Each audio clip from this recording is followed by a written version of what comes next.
Des images chocs, des propos intéressants et une mise en scène un peu too much, cette semaine on parle du doc, un pays qui se tient sage. Vois chez moi, chez moi. Jetez-moi ici.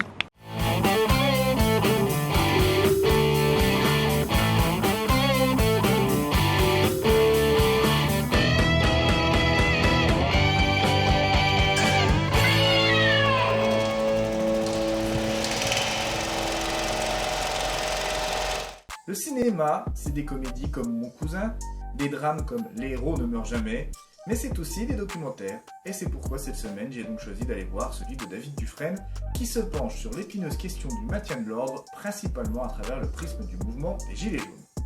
Pour tenter de répondre à cela, le réalisateur, qui est également un journaliste spécialiste des violences policières, a réuni des avocats, des historiens, des spécialistes du droit, des Gilets jaunes blessés dans des manifestations, mais également des policiers pour essayer d'équilibrer les propos et ne pas être manichéen.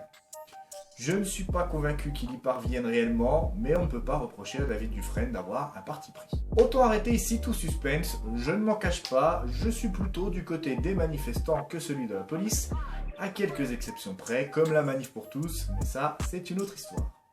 Je ne vais donc pas vous donner mon avis sur les propos tenus dans ce documentaire, d'autant plus que je suis loin d'être d'accord avec tout. Non, mon objectif est de critiquer l'objet filmé, c'est donc ce que je vais faire. La première chose qui m'a frappé, ce n'est pas un policier, c'est le fait de ne pas avoir le nom et la fonction des intervenants. Ils ne sont indiqués qu'à la toute fin du film. Ça peut gêner de ne pas savoir, mais ça peut aussi être vu comme une volonté de ne pas influencer le spectateur et son esprit critique, alors pourquoi pas. Le montage est très bien fait, avec une alternance d'images montrant des violences, principalement de la police, et filmé essentiellement pendant le mouvement des Gilets jaunes et les prises de parole des différents intervenants qui sont très bien mises en lumière dans un studio sur fond noir. Cette mise en scène d'ailleurs casse la spontanéité et donc la force de certains témoignages, et ça c'est quand même un peu dommage. Le documentaire se veut un peu plus large que cela puisqu'il évoque Malik Oussekine, Rémi Fraisse ou encore Adama Traoré, mais c'est quand même les Gilets jaunes qui sont largement le plus mis en avant. Il y a aussi des extraits de discours de Macron ou encore des réactions de journalistes ou personnalités médiatiques telles que le publicitaire Jacques Séguéla pour montrer la corrélation entre pouvoir et médias.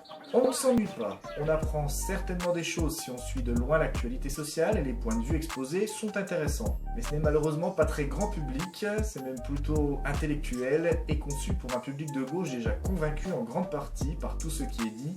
Et je trouve ça quand même très dommage vu le sujet abordé. Personnellement, je trouve aussi qu'il y a, tout comme dans le mouvement des Gilets jaunes, une fausse radicalité et qu'au final, ça ne va pas très loin dans la remise en cause du système économique et politique dans lequel nous vivons. Je suis donc au final assez dubitatif, mais je vous encourage quand même à vous faire votre propre avis en allant le voir.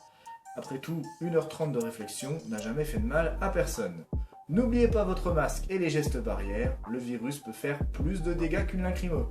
Vous pouvez me laisser des commentaires au bas de cette vidéo, mettre un pouce et la partager, et également vous abonner à la chaîne.